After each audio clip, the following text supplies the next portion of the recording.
And Randy Moss, without even really being able to run, as he shoots the moon to the pass, pumps to the left, 8 seconds left. He gets away from the pressure, fires to the end zone. It's caught! It's Greg Lewis! Oh my heavens! Greg Lewis's first catch has given the Minnesota.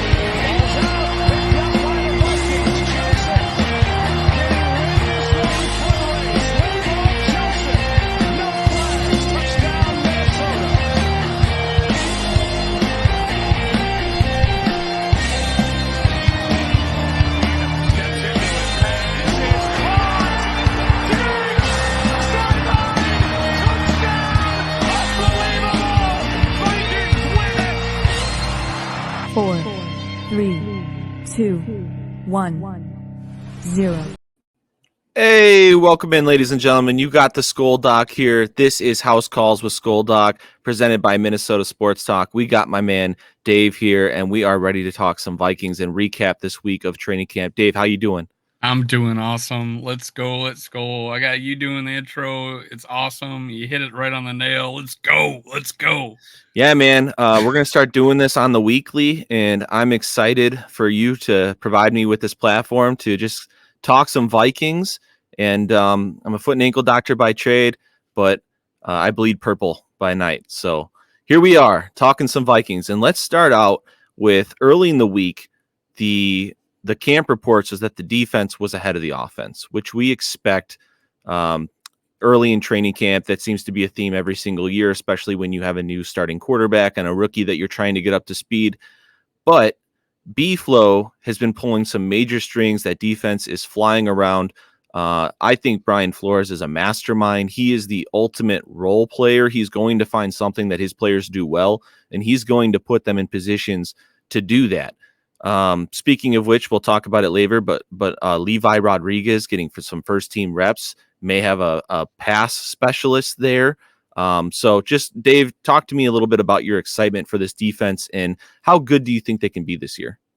Well, I mean, my excitement's starting to pick up again. There was a downturn with, injuries and, losing Jackson and things like that. But right now it looks like the defense is playing well. Players are stepping up. You're going to talk about later about, Lewis Seen has been a disappointment ever since the injury when he broke his leg in London.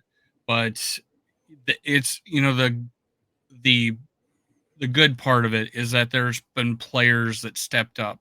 He's not necessarily losing his spot in the depth chart, but it's because guys are playing good, and that's a good thing. The more, it's almost like this spaghetti against the wall situation where you just throw as much cornerbacks and safeties at the wall, and sure enough, we got several good players at safety, and hopefully some young talent, and some creams starting to rise to the crop when it comes, or the top when it comes to some of these cornerbacks. Yeah, I'm excited about the defense this year because I think they can actually get more pressure on the quarterback without having to send as many blitzes. The Vikings last year were the heaviest blitz team. Hey, little man, how we doing? Hey, this is Marvin. You got a little Vikings fan there? Yeah. So, Marvin, how you feeling about the defense? How you feeling about the defense, man? Thumbs up. Yeah, it's good. He's good. Me too, man. Good vibes only. So, yeah, I think that the Vikings can get to a point this year where they don't have to blitz as much. Dallas Turner is looking good early in practice. He's the least talked about first-round pick in the NFL just because the Vikings took a quarterback and then, he's kind of on the afterburner, but that does not mean that he's having a bad camp. He's going against Christian Darrisaw. Iron's going to sharpen iron there. I think that kid's going to be great. By most accounts, who's the defensive end we just picked up from the Texans? Grenard, yes. He is killing it in camp by most accounts. He's looking really good. A lot of pass rush moves going on. Van Ginkel is getting out there, getting up to speed. It's good to see that his injury is not slowing him down. So I'm excited to see the front seven, and you got Cashman and Ivan Pace Jr. This front seven's gonna fly around. And Matthew Collar actually noted that the defensive tackles are not looking bad. They're looking decent, and we'll talk a little bit more about that with Levi Rodriguez. But that takes me into with the cornerback room being what it is, and we'll talk about that a little bit more in depth, what is the ceiling for this defense? And to me, the ceiling, if even you get average play from the defensive backs, I think they can be a top 10 defense, right around number 10 there. And the floor is probably somewhere around 20 or so if the cornerback room is just a complete disaster and teams are able to throw all over the Vikings. But so you average that out, they're probably going to be middle in the league, somewhere around 15 or so. But if everything comes together and B-Flow has them playing ball and they stay healthy, I think we're going to have a damn good defense next year. And guess what? It's only going to get better for 2025 with that cap space. You know they're going to add a few more pieces. No, with and there, McGlothern, I think it's I forget how to pronounce his name, but I think it's McGlothern. McLaughlin. McGlothern. He I saw some video on him just baiting Sam Darnold to throw it on a quick out, and he stepped in front. It almost could have been a pick six, 95 yards. Yeah, and if you guys haven't seen that video, you type in his name on Twitter, you'll find it. He flips his hips and drives on the ball. It's impressive. Yeah, it was beautiful. I saw it, and that's exactly the video I'm talking about. So the biggest thing to watch for in training camp is, are these young guys, these undrafted free agents, are they getting second team or first team reps? Because that's going to tell you all you need to know. Ivan Pace last year is getting first team reps very early on in camp, and we knew that he was going to make the team. Well, look at this corner, McLaughlin and Levi, the defensive tackle, undrafted free agents. Looks like Kwesi might have pulled it off again because these guys are going to make the team. Yeah, and I'm going to do a follow-up video on McLaughlin, Levi, and Gabriel Murphy, and specifically hone on them. And it's going to be titled "Have the Vikings found struck gold again?" Yeah, it's like the Jesse Pinkman meme. They can't keep getting away with this, but hey, they're willing to pay the guys, and that's what it's about. Yeah. And and there was a big story on Levi Rodriguez, who we're going to talk about. Someone did a video and they just referred to him as X, like the most overlooked player in the draft. And then when he got drafted by the Vikings, they actually redid the article, and so it was all about him. You didn't know who it was, but then they revealed who it was. So I'm gonna read that in my video. But he's been shining. But the next guy the cornerbacks, it's thin, and it just unproven. It might not be thin. It's just unproven, and hopefully there's some guys that'll step up. And the last thing we need is injuries, obviously.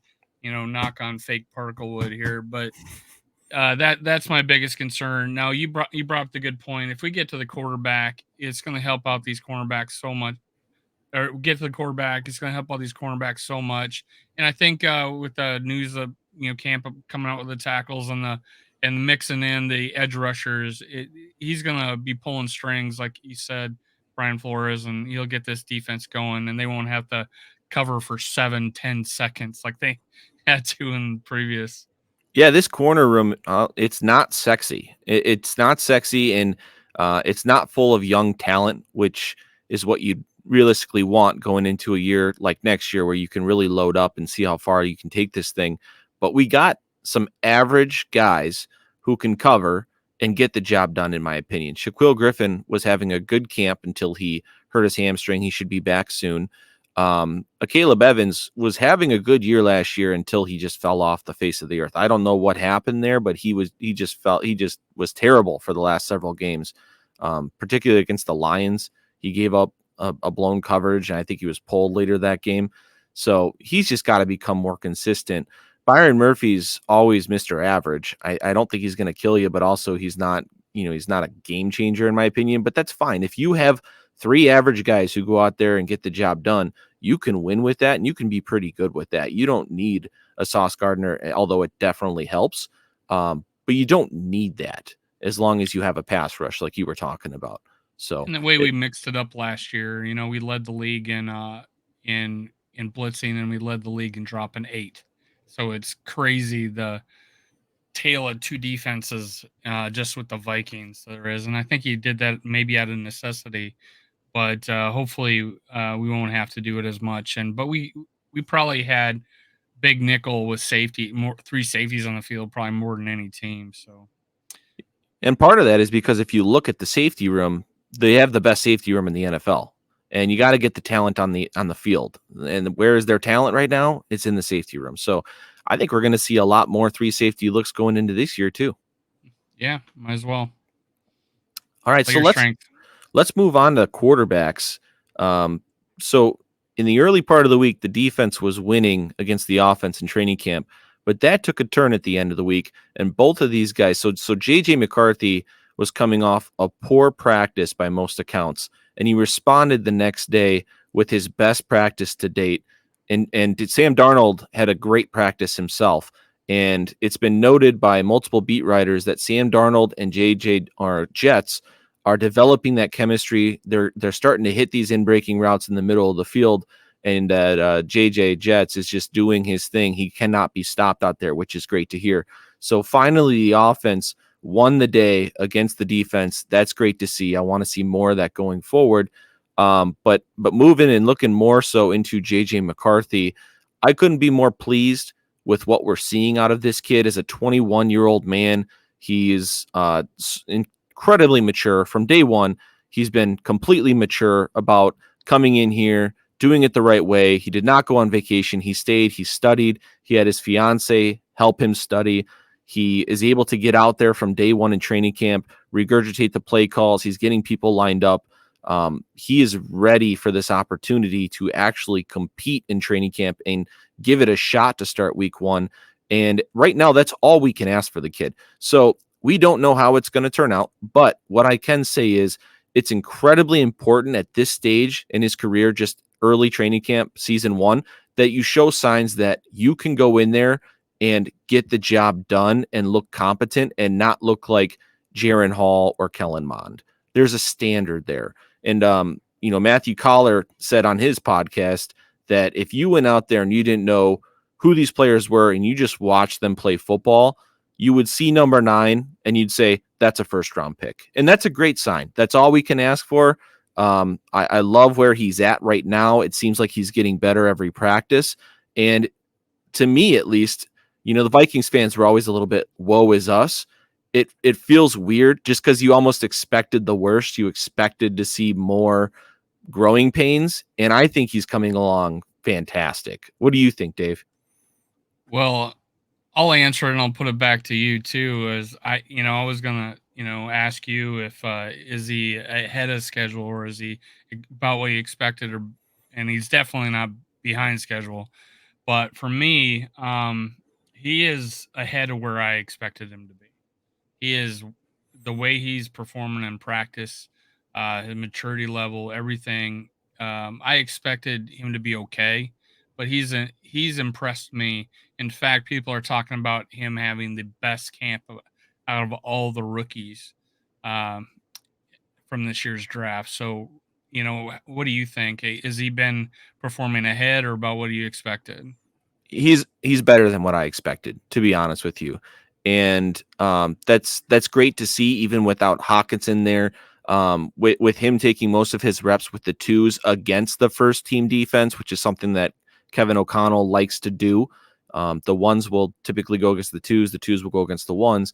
That's just going to help speed things up for McCarthy and help his progress. I believe KOC's slogan is "the progress is the process," or whatever, if you've heard that. So listen, man, I buy into it. Just if there's one guy who's going to make this work, it's KOC. I trust him completely. And like I said, we don't know, if he's going to be ready week 1 or if he's even going to play this season, but we have to take what we've seen so far as a hell of a good sign. And that's all we can ask for. Yeah. All signs looks like we're hitting on the quarterback. Some things that I saw out of him. There was an out route that if he threw it straight to where the guy broke off his route, it might have get tipped and knocked out of bounds. But he threw it leading him to go at an angle into the sideline rather than just straight across, and throwing it away from the defender, bringing him back a little bit. So a couple yards short just to bring him back, and threw it on on a line on a rope, and he did that. And I saw a couple of throws where he just showed his arm strength, and it's great. But the best thing I saw was when he does scramble, even though a couple of them are probably he might have been sacked, but they allowed him, to get out of the sack because he's wearing the red jersey. But his eyes are always downfield. His eyes are always downfield, and another great sign is his ability to throw on the run. He had a couple rollouts or scrambles, and he hit people rolling out. And then there was one play where he scrambled around and then improvised tossing it over a defender, lobbing it, to where only his guy could get it, and towards the back of the end zone. It's just he shows that improvisational skills, eyes downfield. He's got a cannon. Yeah, I agree with you. And all of that showed up on his college tape. He keeps his eyes downfield. He's excellent throwing the football on the run. He does have escapability. So that is the kind of stuff that we're going to see in the preseason game, in my opinion, because in training camp, you know that you can't get touched. So you're going to spend that extra second in the pocket and go through your read. But when the bullets start flying, you're going to move because you're going to feel the pressure. So we'll just have to see how that looks. Now, there's a guy that's been just shining in camp, and it's Levi Rodriguez, and he went from 7th round pick to practicing with the ones. Talk about him a little bit. Yeah, so big guy, drafted with the pass rush in mind. He's shown excellent pass rush win rate in college. He went to a very small school in college, and he was the prospect X from the Athletic that you were touching on earlier, and you're going to make another video about. And again, with undrafted free agents, the rule is make me care about you, right? Like do something to earn our attention. So once you start getting those reps with the twos, you start to perk up a little bit. When they start getting reps with the ones, you say, okay, this is serious, because B-Flow is not the kind of guy that's just going to give you reps with the ones unless you've really earned it. So my guess is that they want to see him with that first team defense in pass situations to see, can this guy provide that win rate in the middle that they were dead last in the NFL last year. So I think it's a great sign. Judd Zolgad said that this guy has an endless motor. He does not stop. He even threw out the name John Randall in terms of motor. Now, he said, obviously, I hope he's got the skill to have remotely some form of successful career, but he was really impressed with this kid's get off the ball and his relentless pass rush ability. He does not stop until he gets to the quarterback. He might not be as big a shit talker as John Randall is either, but yeah, everything. The thing I noticed him from looking at what he was doing in college is he was, you know, just shooting the gaps. He was his speed off the line. Of course, the competition he was facing wasn't the greatest, but he looked like he dominated. And we and one of the things we as Viking fans have been asking for is like that big ass nose tackle. I don't think that's what Flores wants anymore. It seems like he wants to get after the quarterback based on the players he's drafting and looking at and developing. For instance, last year, D tackle Jaquelin Roy, Mm-hmm. he had a swim move. He got upfield. It seems like that's what he's teaching. That's what he wants them to do. So it's not this run stuff and Williams wall that we once had. It's actually getting after the quarterback, and that's what they're coaching. It seems like, and that's what he was good at in college. Yeah, and one more thing about this pass rushing defensive tackle, it is incredibly hard to find these guys. You either got to draft them really high in the draft, or you have to pay for free agency, and you got to pay a premium. The Vikings were in on Christian Wilkins. He ultimately ended up in Vegas. If this kid hits and he gives you good production, 30 million. Exactly, and you spent a 7th round pick on him. I mean, that would just be a home run by Kwesi. By the way, on the Kwesi subject, what an offseason for this gentleman. I mean, let's just give it up for Kwesi Adolfo-Mensah. I know that you were a little nervous moving on from Kirk Cousins at first. I think now you're a little bit probably more settled in. Am I right to say that now that we see JJ showing some signs? Well, no, I mean, nervous from Cousins.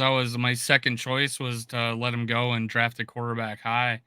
Uh, as far as But you you're wanted to probably extend him, correct? well, because I wanted if we're gonna have a quarterback learn from somebody, I wanted to be from Kirk, but I knew that we blew that chance 2 years ago. Yeah. So where we could have got him for 35 million for another year. But yeah, I was once we moved on, I'm past it. I was past it live on air. I actually broke the news live on air, and yeah, I, what the nervous part would be is, just missing on a quarterback because I thought we had a win now offense, and Hmm. with Brian Flores putting a team together, I thought it might be a wasted year. I still feel the situation is hey, I would rather have two rolls at the dice than one. So I'm just like, hey, let's start JJ McCarthy if he's able to do it, because I want to get him prepared for next year when we have the cap room. And that's one of the things. If we did sign Kirk for 2 years, I knew how much cap room we would have in 2025. Hmm. Um, and we would have been fine, and then the quarterback could take over after that. But I'm cool with whatever this situation is. But I want him to hit the ground running in 2025, and hey, maybe find lightning in a bottle in 2024. But Yeah. hey, if Sam Darnold wins the job and he's the right guy, then he's the right guy. Yeah, and he might be this year's Baker Mayfield with a Yeah. coach like KOC leading them and the offensive weapons, the offensive line that we have. I can see it. But just going back to what Kwesi was able to accomplish this offseason, like hindsight being 2020, at the time it's like, okay, what are all these moves going to add up to? But now that we see the big picture of extending JJ, extending Christian Darrisaw early, bringing in the pass rushers that he was able to bring in, getting your quarterback without trading the future away. I mean, A+ work from Kwesi Adofo-Mensah. Well, and And all the injuries too of him having to replace players, and just you know as far as tight end room, and now having someone die on you and having to figure out what to do next, and then the undrafted free agent class, finding a Levi Rodriguez that's starting to show out, all these, and then the free agency obviously was a home run after Kirk left. Not necessarily being desperate, but going after and making smart financial decisions. You're not throwing money, 30 million at a one at one D tackle, but getting multitude of players that can maybe round out this defense. So yeah, it's been a wonderful job. I give him a I think after the free agency round, I gave him a C+ because we still didn't have a quarterback, because we haven't drafted yet. But mhm. now it's definitely looking like A-. The thing that would make it perfect is if we got a cornerback. Yeah, I agree with you. I'm right up there in the A range as well. And that's gonna feed in talking about Kwesi to our next topic here, which is talking about the safety room in general, and especially Theo Jackson, who is just balling out in camp. This guy would start for most NFL teams, and he is our fourth safety right now behind Josh Metellus, Cam Bynum, and Harrison Smith. And the reason this ties into Kwesi is because it's obvious. Lewis Silu, he's a bust at this point. He's not practicing right now because of lower leg soreness. I don't know if that's from his prior injury or not, but I can tell you that it's not trending well for that guy. And the same thing with the corner. Help me out, Dave. His name's escaping me right now. Andrew Booth. So it's unfortunate, but what I'm gonna say is every GM has misses, and he just got in the door. His first two picks, unfortunately, they're not going to work out. But you know what I care about? I care about the roster, and it was great that we were able to find Theo Jackson, who most likely has a future on this team. It's a big miss for Lewis Cine. That's a wasted first round pick, but Rick had first round misses too. We drafted Laquan Treadwell. We drafted Mackenzie Alexander in the second round. Every GM is going to have their misses. So I'm not going to bury Kwesi for these misses. I am excited about Theo Jackson going forward. We'll see if they end up extending Cam Bynum. That's a really interesting one because he is a hell of a player, but it just depends on how much money they're going to want to tie up in that safety room.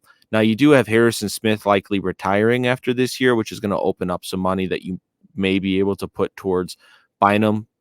You did just extend Josh Metellus on a team-friendly deal. So going forward, it looks like we're probably going to have a trio of safeties with Theo Jackson, Josh Metellus, possibly Cam Bynum. What do you think about that room going forward? Oh, it's a great room, and then I guess Jay Ward's not out of the picture at all. But I don't know how I haven't heard much about him in preseason. But yeah, it's a great room going forward. And I think Bynum has taken over that mentor role that will be missed by Harrison Smith, and I think that was a great transition going forward. Is that Bynum has stepped up and is that guy now, and I think he learned a lot because in the Ed Donashell era, it lasted 1 year. You could tell when Harrison Smith was out that safety room. Well, one, Donashell's got him confused with the defense he's running, but Harrison Smith was the one keeping him in the right spot. Helping him throughout the game, and you could see with the defense that the safeties were getting beat like crazy when Harrison Smith was out. So I think then the next year Bynum just blossomed, and it shows, and he shows how he's a team leader now. It's been great. So then to wrap us up for this episode here, just wanted to ask you, with the first preseason game coming up on Saturday, what are some of the things that you want to see? I want to see Jalen Naylor rocking it with the first team. This guy, I think all he needs is an opportunity. I'm pretty excited the fact that if he can stay healthy and the way he's been playing in preseason, uh, high pointing balls, he's got really good body control and good hands. In college, he was injured, much like Diggs was throughout his college career, and he got drafted, fifth round. I think Naylor was drafted sixth round, I think, or something like that. Um, it kind of has a similar story. I mean, not to say he's Diggs, but he has a similar college trajectory. In his senior year, he was he was well on his way to get well over 1,000 yards and broke his hand. So freak injuries, and then he's had injuries in the pros here. But when he has played, he's made some really good catches. Had some catches and runs. I really look at that. But obviously last year was a disaster with the second team offensive line, and I don't want JJ McCarthy dead before he can play his first game, his first NFL game. So I'm really be looking at that offensive line and seeing if you've seen how the defensive tackles play, just basically making it's looking at our weaknesses and hopefully they don't look as bad as as they could as I hope they're not. So yeah, second team offensive line, hell, the first team interior line. That battle at guard. If there is one still, I'm gonna be looking at interior line, and then I want to see Jalen Naylor, get wide receiver 3 because I think he's good, and I think he's going to be a good receiver for us for a long time. I totally agree. What I would like to see is establishing a running game, even a vanilla running game for preseason. But I want to see Blake Brendel play a little bit and see how he looks in there. I agree with you on Naylor. He's definitely been flashing so far, and he always flashes when he's healthy and he plays. He flashes because he's got skill. And Yep. I think in terms of wide receiver 3, we're going to see KOC mix and match Powell versus Naylor depending on the formation. I think it's going to be a pseudo wide receiver 3 that's split between them probably evenly, at least for the start of the season, as long as he can stay healthy. And then, of course, is JJ going to play, right? He's going to get some time, I think, in the first preseason game. Let's see what the kid's made of. Let's see what he has. And I just want to see some competence. I just want to make sure that he's commanding the game, taking what the defense gives him, staying healthy. To your point about the second offensive line, some of the beat reporters actually are noting that we might have one of the best second offensive lines in the NFL with guys like David Quessenberry, who's a great swing tackle. And then you got Dalton Reisner starting as a backup. So we have some good options in the That's backups. this year. Last year we got those guys late. And I thought Quessenberry was an awesome pickup. Awesome pickup. He started in the NFL before, and I think there was another player we picked up too. I can't think of his name. Walter Late. Rouse, draft pick, has been good too. Yeah, He's so good in pass protection. yeah, and then you throw in Reisner and stuff. So yeah, we do have a lot more depth than we started out with last year. Again, I was commending Kwesi for seeing that was a weakness, and he went out and got some people before the season. And Quessenberry played a role. Reisner obviously ended up starting. So again, that was the things that outside of the first draft, the first 2 rounds of the draft of Kwesi's career, it's been pretty good. It's been pretty spot on in a lot of cases. I'm going to call my shot right now, and I'm going to say Levi Rodriguez gets a sack on Saturday. First game, he's getting a sack. Let's go. All right, Dave, anything else you wanted to talk about? No, man, it's been great. Week two of your show, man. It's awesome. This guy's the most I'm pointing this way. Most prepared guest I ever had, and that's why I asked him to do his own show on channel, and he knocks out of the park every week now. So that's great. That's what I do. I work in Chicago in the suburbs, so I kill traffic with various Vikings podcasts, and you just take in all these opinions. You start forming your own, and that's how this was born. And once again, great to get together with you. Thank you, everyone, for listening. Make sure you like the video and subscribe to Minnesota Sports Talk so you can see me, the Skull Doc, talking with you on house calls weekly going forward. Thank you, everybody. Have a good night. Skull Vikings.